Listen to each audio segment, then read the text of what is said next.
Hi, welcome to Elsa Things. ഇന്ന് ഞാൻ ചെയ്യാൻ പോകുന്നത് Havells ബ്രാൻഡിന്റെ Lloyd Dishwasherന്റെ ഒരു റിവ്യൂ ആണ്. ഇത് പ്യൂറോ ഹൈജീൻ എന്ന് പറഞ്ഞ ഡിഷ് വാഷർ ആണ്. സീരിയൽ നമ്പർ ഈ പറയുന്നതാണ്. ഇതൊരു 14 പ്ലേസ് സെറ്റിംഗ് ഡിഷ് വാഷർ ആണ്. അപ്പം ഇതിന് അധികം റിവ്യൂസ് ഒന്നും കണ്ടില്ല, അതുകൊണ്ട് ഒരു റിവ്യൂ ചെയ്യാമെന്ന് വിചാരിച്ചു. ഇതിന് 5 ഇയർ വാറണ്ടി ഓൺ ടാങ്ക് ആണ്, 2 ഇയർ വാറണ്ടി ഓൺ യൂണിറ്റ് ആണ്. ഇതിനാവശ്യമായ ഒരു വാട്ടർ സപ്ലൈ ഉണ്ട്, ഇൻലെറ്റ് വാട്ടർ സപ്ലൈ. അതുപോലെ അതിനൊരു നോർമൽ പവർ പ്ലഗ് വേണം. പിന്നെ വാട്ടർ ഡ്രെയിനേജിനുള്ള ഒരു ഔട്ട്ലെറ്റ് പൈപ്പും ഉണ്ട് ഇതിൽ. ഇതിൻ്റെ ഫങ്ഷനും കാര്യങ്ങളൊക്കെ ഈ ഒരു കൺട്രോൾ യൂണിറ്റിലാണ് ചെയ്യുന്നത്. അതിനെപ്പറ്റി ലാസ്റ്റ് ഞാൻ പറയാം. ഫസ്റ്റ് ഇതിനകത്തുള്ള കാര്യങ്ങൾ പറയാം. അപ്പം ഇതിനകം ഇങ്ങനെയാണ്. ഇതിൽ ഡിഷസ് വെക്കാൻ 2 ബാസ്ക്കറ്റുകളും ഒരു കട്ട്ലറി ട്രേയും ആണുള്ളത്. അതായത് സ്പൂൺ പോലുള്ള ചെറിയ സാധനങ്ങൾ ഈ ഒരു ട്രേയിലും അതിലിടാം. പിന്നെ ഇതിൽ കുറച്ചുകൂടെ വലിയ പാത്രങ്ങൾ, ഇതിൽ പ്ലേറ്റും അങ്ങനെയുള്ള സാധനങ്ങൾ. ഈ ഒരു ഡിഷ് വാഷറിൽ ബാസ്ക്കറ്റിൻ്റെ ഹൈറ്റ് അഡ്ജസ്റ്റ് ചെയ്യാൻ പറ്റും. ഇത് ഇവിടെ 2 ഇതുണ്ട്. അപ്പം ഇതിനെ വേണമെങ്കിൽ നിങ്ങൾക്ക് കാണാമെന്ന് തോന്നുന്നു, ഒന്നുകൂടെ മേളിലോട്ട് അഡ്ജസ്റ്റ് ചെയ്ത് കയറ്റി വെക്കാൻ പറ്റും. പിന്നെ ഈ ഒരു ഇതിലിങ്ങനെ പ്ലേറ്റൊക്കെ വെക്കാനുള്ള ഒരു ഇതുണ്ട്. ഇതെന്ന് പറഞ്ഞാൽ ഫിക്സഡ് ആണ്. ഇതിൽ പ്ലേറ്റ്സും കാര്യങ്ങളൊക്കെ വെക്കാം. സോൾട്ട് ഇടുന്ന ആ ഒരു യൂണിറ്റ്, സോൾട്ട് ഇടുന്നത് ഈ നമ്മളുടെ വെള്ളത്തിൻ്റെ ഹാർഡ്നെസ് കറക്റ്റ് ആക്കാൻ വേണ്ടിയിട്ടാണ്. പിന്നെ ഇതിന് വേണ്ട ഡിറ്റർജൻറ്റ് ഇടുന്ന ഇതാണിത്. അത് ഇങ്ങനെ ജസ്റ്റ് ഇങ്ങനെ സ്ലൈഡ് ചെയ്തിട്ട് ഓപ്പൺ ചെയ്താൽ മതി. പാത്രങ്ങൾക്കൊക്കെ തിളക്കം കിട്ടാൻ ഉപയോഗിക്കുന്നൊരു ലിക്വിഡാണ് റിൻസൈഡ്. അത് ഇതിലാണ് ഒഴിക്കുന്നത്. അത് തുറന്നിട്ട് ജസ്റ്റ് ഒഴിച്ചാൽ മതി. അപ്പം ഇതിപ്പം ഈ ഡിഷ് വാഷർ ഏകദേശം 1 മാസമായി വാങ്ങിയിട്ട് 1 മാസത്തെ യൂസിന് ശേഷമുള്ള റിവ്യൂ ആണ് പറയുന്നത്. അപ്പം പിന്നെ ഇതിൽ 2 ഫാനുകൾ വരുന്നുണ്ട്. ഈ ഫാനിൽ കൂടെയാണ് വാട്ടർ സ്പ്രേ ചെയ്തത് ഇങ്ങനെ റൊട്ടേറ്റ് ചെയ്ത് എല്ലായിടത്തും എത്തിക്കുന്നത്. ഇതിന് ഇവിടെ ഒരു ഫാനുണ്ട്. പിന്നെ ഇതാണ് ഫിൽറ്റർ. ആ ഫിൽറ്ററിൽ നമ്മളിപ്പം ഫുഡ് വേസ്റ്റൊക്കെ എന്തെങ്കിലും ഉണ്ടെങ്കിൽ ആ ഫിൽറ്ററിലാണ് വന്ന് കിടക്കുന്നത്. അപ്പം നമ്മളത് എടുത്ത് ഇടയ്ക്ക് കഴുകേണ്ട ആവശ്യം വരും. അപ്പോൾ അധികം അഴുക്കൊന്നും ഇല്ലാത്തതുകൊണ്ട് കുഴപ്പമില്ല. നമുക്ക് ഇതിൽ പാത്രങ്ങളൊക്കെ എടുത്ത് എങ്ങനെ വെക്കുന്നതെന്ന് നോക്കാം. ഇവിടെ എടുത്തിരിക്കുന്ന പാത്രങ്ങളൊക്കെ ജസ്റ്റ് ഉപയോഗിച്ച ശേഷം അതുപോലെ കഴുകാതെ തന്നെ ഇങ്ങനെ ചായയൊക്കെ കുടിച്ച ഗ്ലാസ്സുകൾ അങ്ങനെ തന്നെ വെക്കുകയാണ്. വേസ്റ്റ് എന്തെങ്കിലും ഉണ്ടെങ്കിൽ മാത്രം അത് കളഞ്ഞിട്ട് നമ്മൾ അടുക്കി വെക്കുന്നത്. വലിയ പാത്രങ്ങളൊക്കെ ഈ ഒരു താഴത്തെ ട്രേയിൽ വെക്കുമ്പോഴാണ് സ്പേസ് കുറച്ചുകൂടെ കിട്ടുന്നത്. അപ്പം നമുക്ക് വലിയ പാത്രങ്ങളൊക്കെ ഇതിൽ വെക്കാം.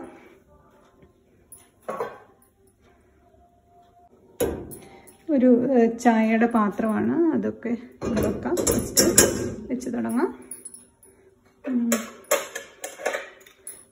കുറച്ച് സ്പൂണുകൾ, തവിയ്, അങ്ങനെയുള്ളതൊക്കെ ഈ മേളിലത്തെ ട്രേയിലായിട്ടിടാം. ഇതാ ഒരു സ്പൂണാണ്, അതൊന്നും കഴുകിയിട്ടില്ല, അതുപോലെ തന്നെ ജസ്റ്റ് വെക്കുകയാണ്.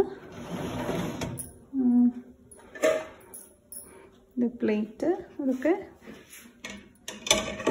ജസ്റ്റ് അങ്ങനെ തന്നെ വെക്കുകയാണ്.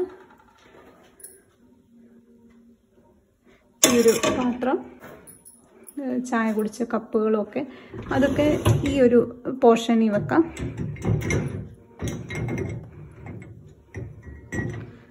ഇവിടെ ഇങ്ങനെ വെക്കാം. ഇതിങ്ങനെ താത്ത് വിട്ട് ഇത് അഡ്ജസ്റ്റ് ചെയ്യാവുന്നതാണ്. ഇതിങ്ങനെ താക്കാനും പൊക്കാനും ഒക്കെ പറ്റുന്നതാണ്. ഇതിൽ നമുക്ക് എന്തെങ്കിലുമൊക്കെ ഇട്ട് വെക്കണമെങ്കിൽ അങ്ങനെയും ചെയ്യാം. ഇതിപ്പം കപ്പും കാര്യങ്ങളും വെക്കേണ്ടതുകൊണ്ട് അതിങ്ങനെ പൊക്കി വെച്ചേക്കുവാണ്. അപ്പം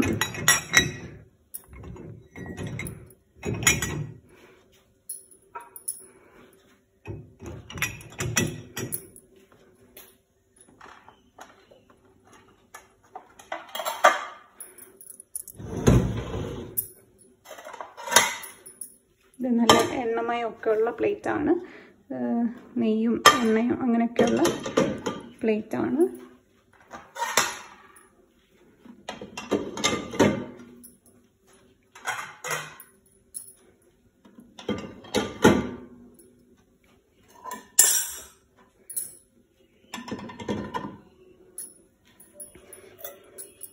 നമുക്ക്.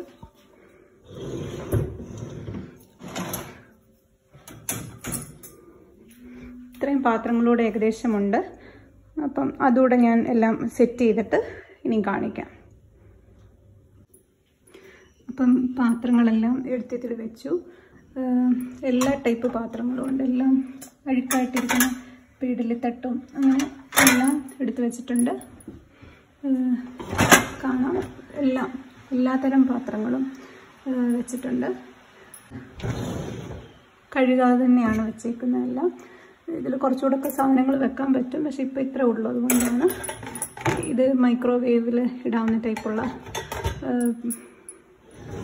അടപ്പും ഒക്കെയാണ്. അതുപോലെ തന്നെ ഇതിലെ ഈ ഒരു ബാസ്ക്കറ്റ് കുറച്ചുകൂടെ പൊക്കി വേണമെങ്കിൽ അഡ്ജസ്റ്റ് ചെയ്യാൻ പറ്റും. ഈ ഒരെണ്ണത്തിൽ ഇതിങ്ങനെ മൂവ് ചെയ്ത് വേണമെന്നുണ്ടെങ്കിൽ തുറക്കാൻ പറ്റുന്ന രീതിയിലും ഒക്കെയാണ് അഡ്ജസ്റ്റ്മെൻറ്റ്. അപ്പം നമ്മൾ എല്ലാം വെച്ചു. എന്നിട്ട് വെച്ചിട്ട് ഇതൊന്ന് നോക്കണം. നമ്മൾ ഈ ഫാനൊന്ന് റൊട്ടേറ്റ് ചെയ്ത് നോക്കണം. ഇത് ഏതെങ്കിലും പാത്രത്തിൽ ഇടിക്കുന്നുണ്ടോ എന്നുള്ളതൊന്ന് റൊട്ടേറ്റ് ചെയ്ത് നോക്കണം. ഇടിക്കുന്നുണ്ടെങ്കിൽ വാട്ടർ സ്പ്രേ ചെയ്യുന്നത് കറക്റ്റായിട്ട് വർക്ക് ചെയ്യത്തില്ല. അപ്പോൾ ഈ ഒരു ഫാനിനെ റൊട്ടേറ്റ് ചെയ്ത് നോക്കണം. ഇനി ലാസ്റ്റായിട്ട് നമുക്ക് ഇതിൽ ഡിറ്റർജൻറ്റ് ഇടണം. ഈ സോൾട്ടും റിൻസൈഡും ഒക്കെ ഇത് വാങ്ങിയ 1 മാസം മുമ്പാണ് വാങ്ങിയ, അന്നേരം ഇട്ടതാണ്. അത് ഓരോ വാഷ് സൈക്കിളിനും അനുസരിച്ച് ഇത്ര ഗ്രാം വീതമാണ് യൂസ് ആവുന്നത്. അപ്പം നമ്മൾ 1 കിലോ പാക്കറ്റാണ് സോൾട്ട് ഇട്ടത്. അത് തീരുമ്പോൾ ഇതിൽ ഇൻഡിക്കേറ്റർ റിൻസൈഡ് ആണെങ്കിലും ഒഴിച്ചേക്കുവാണ് ഒരു പാക്കറ്റ്. അപ്പം ഒരു പാക്കറ്റല്ല, അതൊരു കുറച്ചൊരു ലിക്വിഡ് ഒരു ബോട്ടിലായിരുന്നു. അതും തീരുന്നതിനനുസരിച്ച് ഇവിടെ ഇൻഡിക്കേറ്ററിൽ കാണിക്കും. അപ്പം എല്ലാ വാഷിനും മുമ്പായിട്ട് ഡിറ്റർജൻറ്റ് ഇതിൽ ഫില്ല് ചെയ്യണം. ഈ ഒരു ഡിഷ് വാഷർ ഡിറ്റർജൻറ്റാണ് എടുത്തേക്കുന്നത്. അതിൽ സ്പൂണും കാര്യങ്ങളും ഒക്കെ ഡിഷ് വാഷറിൻ്റെ കൂടെ കിട്ടിയതാണ്. ആ ഒരു സ്പൂണിന് ഒരു 3/4 സ്പൂൺ ഡിറ്റർജൻറ്റാണ് ഞാൻ ഇതിലിടാൻ പോകുന്നത്. ഇത്രയും ഡിറ്റർജൻറ്റ് എടുത്തു. അത് ഇതിലേക്ക് ഇടുകയാണ്. അല്പം മതി. എന്നിട്ട് നമുക്കത് അടയ്ക്കാം. ജസ്റ്റ് പ്രസ് ചെയ്ത് അടയ്ക്കുക, അത്രേ ഉള്ളൂ. ഇനിയും ഇത് ഫുള്ളായിട്ട് അടയ്ക്കുക. അടച്ചു. ഇനിയും ഇതിൽ കുറച്ച് ഫങ്ഷൻ കീസ് ഉണ്ട്. അതെന്താണെന്ന് പറഞ്ഞു തരാം. ഈ കാണുന്ന ഫസ്റ്റ് ബട്ടണാണ് പവർ ബട്ടൺ. നമ്മൾ മെയിൻ പവർ ഓൺ ആക്കിയിട്ട് ഈ ബട്ടൺ പവർ ബട്ടൺ ഓൺ ചെയ്യുക. അപ്പം ഈ പറയുന്ന ലൈറ്റ്സ് ഒക്കെ ഓണായി ഡിഷ് വാഷർ ഓണായി എന്നാകും. ഓട്ടോമാറ്റിക്കായിട്ട് വന്ന് കിടക്കുന്നത് എക്കോ എന്നുള്ള വാഷ് സൈക്കിളാണ്. ഇതിൽ 7 വാഷ് സൈക്കിളുണ്ട്. അപ്പം ഇതിൻ്റെ യൂസർ മാനുവലിൽ ഇതിൻ്റെ ഓരോന്നിൻ്റെയും എന്താണ് പ്രത്യേകത, എന്താണ് ഓരോ വാഷ് സൈക്കിളിൻ്റെയും പ്രത്യേകത എന്നുള്ളത് ഇതിൻ്റെ യൂസർ മാനുവലിൽ കൊടുത്തിട്ടുണ്ട്. ഫസ്റ്റ് എന്ന് കാണിക്കുന്ന ഓട്ടോ, ദെൻ ഒരു പാത്രത്തിൻ്റെ പടമുള്ളത് ഇൻറ്റൻസീവ്, പിന്നെ ഉള്ളത് നോർമൽ, പിന്നെ എക്കോ, പിന്നെ 90 മിനിറ്റ്, ഗ്ലാസ്, റാപ്പിഡ്. ഇത്രയാണ് ഇതിലെ വാഷ് സൈക്കിളുകൾ. അതിൽ ഓരോന്നിൻ്റെയും ഡിസ്ക്രിപ്ഷൻസും പറയുന്നുണ്ട്. അതായത് ഓരോന്നിലും എന്തൊക്കെയാണ് pre wash, 45 degree, auto wash, എത്ര ടെമ്പറേച്ചറിലാണ് റിൻസ്, എത്ര റിൻസ് ഉണ്ട്, ഡ്രൈയിങ്, അങ്ങനെ ഓരോന്നിനും വേണ്ട ഡിസ്ക്രിപ്ഷനും പിന്നെ ഓരോന്നിലും യൂസ് ചെയ്യുന്ന ഡിറ്റർജൻറ്റ് എത്രയാണ് എന്നും, പിന്നെ റണ്ണിങ് ടൈം എത്രയാണ്, എത്ര സമയം എടുത്താണ് ഓരോന്നും, പിന്നെ എത്ര എനർജി കൺസ്യൂം ചെയ്യുമെന്നും, എത്ര ലിറ്റർ വെള്ളം ഉപയോഗിക്കുമെന്നും, റിൻസൈഡ് ആവശ്യമായിട്ട് ഇതിൽ ഉപയോഗിക്കുമോ ഇല്ലയോ എന്നുള്ളത്. ഈ ഒരു റാപ്പിഡിൻ്റെ കേസിൽ മാത്രം റിൻസൈഡ് യൂസ് ചെയ്യുന്നില്ല. ബാക്കി എല്ലാ വാഷ് സൈക്കിളിലും റിൻസൈഡ് ഉപയോഗിക്കുന്നുണ്ട്. ഞാനിപ്പോൾ ഇടാൻ പോകുന്നത് 90 മിനിറ്റിൻ്റെ ഒരു വാഷ് സൈക്കിൾ, കാരണം പെട്ടെന്ന് എടുക്കാനായിട്ട്. അതിലും സമയം കുറവാണ് ഈ 30 മിനിറ്റിൻ്റെ റാപ്പിഡ് എന്നുള്ള വാഷ് സൈക്കിൾ. അതും ഇവിടെ യൂസ് ചെയ്യാറുണ്ട്. പക്ഷേ അതിൽ ഒരു വാഷും 2 റിൻസും ഉള്ളൂ. ഈ 90 മിനിറ്റിലാണെങ്കിൽ വാഷ് 65 ഡിഗ്രിയിൽ റിൻസ് 2 എണ്ണം ഉണ്ട്, പിന്നെ ഡ്രൈയിങ്ങും ഉണ്ട്. അപ്പം ഇച്ചിരി എനർജി കൺസപ്ഷൻ കൂടുതലാണെങ്കിലും പെട്ടെന്ന് കിട്ടും. ഈ എക്കോയൊക്കെ എനർജി കൺസപ്ഷൻ കുറവാണ്, പക്ഷേ ടൈം കുറച്ച് കൂടുതലെടുക്കും. അപ്പോൾ ഇത് പാത്രങ്ങളൊക്കെ ഇപ്പോൾ ആവശ്യമുള്ളതുകൊണ്ട് ഞാൻ 90 മിനിറ്റിൻ്റെ പെട്ടെന്ന് ഇത് കാണിക്കാനുമായിട്ട് 90 മിനിറ്റിൻ്റെ ഒരു വാഷ് സൈക്കിൾ സെറ്റ് ചെയ്യുകയാണ്. അപ്പോൾ അതെങ്ങനെയാണെന്ന് വെച്ചാൽ, ഇതിപ്പോൾ എക്കോയിലല്ലേ, അത് ജസ്റ്റ് ഒന്ന് ക്ലിക്ക് ചെയ്യുമ്പം ഗ്ലാസ്സിൽ പോവും. ഒന്നുകൂടെ ക്ലിക്ക് ചെയ്യുമ്പോൾ 90 മിനിറ്റിൽ ചെല്ലും. അപ്പം 1 hour 30 minutes, 90 മിനിറ്റ് ആണ് ടോട്ടൽ. ഓക്കെ, അടുത്ത ബട്ടണാണ് ഫങ്ഷൻ്റെ.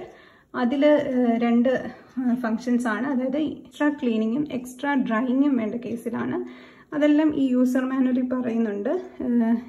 ഫങ്ഷൻ്റെ അകത്ത് എക്സ്ട്രാ ക്ലീനിങ്, അതായത് ഒത്തിരി ഡേർട്ടി ആയിട്ടുള്ള ഡിഷസൊക്കെ വാഷ് ചെയ്യണമെങ്കിൽ അത് intensive normal eco glass 90 minute ഇത്രയും ഇതിലെ നമുക്ക് ഫങ്ഷൻ യൂസ് ചെയ്യാൻ പറ്റും.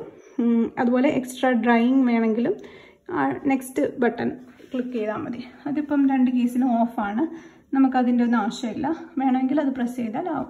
പിന്നെ അടുത്ത 2 കീ ആണ് ഓൾട്ട് ഇൻഡിക്കേറ്റർ, അതായത് അപ്പർ ബാസ്ക്കറ്റ് അല്ലെ ലോവർ ബാസ്ക്കറ്റ് ആണ് സെപ്പറേറ്റ് ആയിട്ട് നമുക്ക് ആക്ടിവേറ്റ് ചെയ്യണമെന്നുണ്ടെങ്കിൽ. ഇപ്പം ഫസ്റ്റ് ഇതിൽ ഈ കേസിൽ 2 ഓൺ ആണ്, അതായത് രണ്ട് ബാസ്ക്കറ്റും ക്ലീൻ ചെയ്യണം. അതേ കേസിൽ ഒരു ബാസ്ക്കറ്റ് മാത്രം മതിയെന്നുണ്ടെങ്കിൽ മറ്റേത് ഓഫ് ആക്കി അപ്പർ സെലക്ട് ചെയ്താൽ അപ്പർ മാത്രമേ ക്ലീൻ ആകൂ, ലോവർ സെലക്ട് ചെയ്താൽ ലോവർ മാത്രമേ ക്ലീൻ ആകൂ. അടുത്തത് ഒരു ഡിലേ ഇൻഡിക്കേറ്ററാണ്, അതായത് നമുക്ക് ഈ ഒരു സൈക്കിളിനെ ഡിലേ ചെയ്യണമെന്നുണ്ടെങ്കിൽ, ഇപ്പോൾ രാത്രിയിലൊക്കെയാണ് യൂസ് ചെയ്യേണ്ടതെന്നുണ്ടെങ്കിൽ പാത്രമൊക്കെ എടുത്ത് വെച്ചിട്ട് അതിട്ടാൽ രാത്രിയിൽ അങ്ങനെ 24 hours ഡിലേ ആക്കാൻ പറ്റും. അടുത്തത് സ്റ്റാർട്ട് ബട്ടണ്, സ്റ്റാർട്ടിലെ പോസ് ബട്ടണാണ്. അത് നമ്മൾ ഇത് സെറ്റ് ചെയ്ത് കഴിഞ്ഞ് ലാസ്റ്റിൽ ഓൺ ആക്കണം. അപ്പോൾ ഇപ്പോൾ ഇവിടെ 90 മിനിറ്റ് സെറ്റ് ചെയ്തിട്ടുണ്ട്. ഇനിയും 2 ബാസ്ക്കറ്റിലും ഡിഷസ് ഉള്ളതുകൊണ്ട് അത് 2 ഓണാണ്. നമ്മളൊന്നും പ്രസ് ചെയ്യേണ്ട അതിൽ. ദെൻ ഇത് പ്രസ് ചെയ്യുക, അപ്പോൾ ഡിഷ് വാഷർ വർക്ക് ചെയ്യാൻ തുടങ്ങും. അപ്പം ഈ ഒരു സൗണ്ട് കേൾക്കുന്നത് ഇതിൽ വെള്ളം വീഴുന്നതിൻ്റെയാണ്. പക്ഷേ അത് കഴിയുമ്പോൾ വർക്ക് ചെയ്യുമ്പോൾ ഇതിന് യാതൊരുവിധ സൗണ്ടും ഇല്ല, വളരെ കുറച്ച് സൗണ്ട് മാത്രം ഉള്ളൂ. നമുക്കൊരു ഡിസ്റ്റർബിങ് സൗണ്ടായിട്ടൊന്നും തോന്നുന്നില്ല. വെള്ളം ഇങ്ങനെ വീഴുന്ന അങ്ങനെയുള്ള വാഷിംഗ് മെഷീനൊക്കെ യൂസ് ചെയ്യുന്ന പോലത്തെ ചെറിയ സൗണ്ട് മാത്രമേ ഇതിലുള്ളൂ.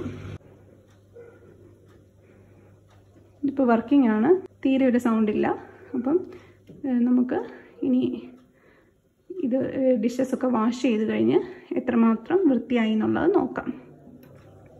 അപ്പം വാഷ് സൈക്കിളെല്ലാം കംപ്ലീറ്റ് ആയി. അപ്പം ഫുള്ളായിട്ട് ഇത് ഓഫായി കിടക്കും, ലൈറ്റെല്ലാം പോയി കിടക്കും. അപ്പം നമുക്കിത് തുറന്ന് നോക്കാം ഇത് എങ്ങനെയാണ് എന്ന്.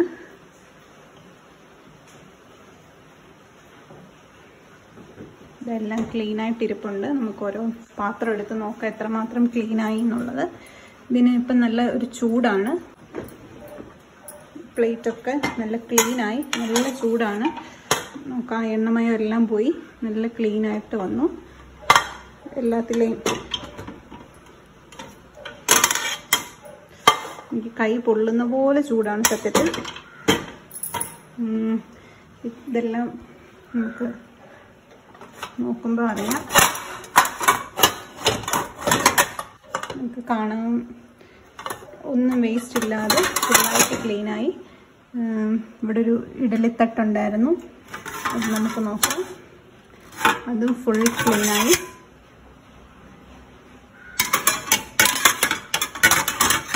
അങ്ങനെ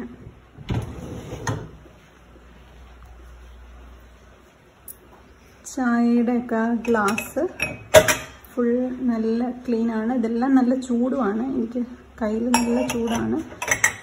അപ്പം ചൂട് പോയിട്ട് നമുക്കിത് എടുത്ത് മാറ്റി വെക്കാൻ പറ്റും, അതുപോലെ ചൂടുണ്ട്. ഇതൊക്കെ നല്ലവണ്ണം ക്ലീനായി.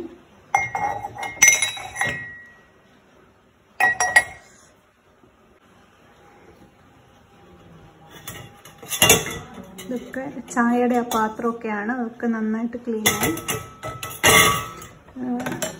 അതും ഒരു കുഴപ്പവും പറ്റിയിട്ടില്ല. മഗ്ഗുകളൊക്കെ നല്ല ക്ലീനാണ്. ഗ്ലാസ്സൊക്കെ പ്രത്യേകിച്ചൊരു നല്ല തിളക്കവും ഒക്കെയാണ് ഇതിൽ കിട്ടുന്നത്. ആ റിൻസൈഡ് യൂസ് ചെയ്യുന്നതുകൊണ്ട് നല്ല തിളക്കവും ചൂടുണ്ട്. ഇപ്പം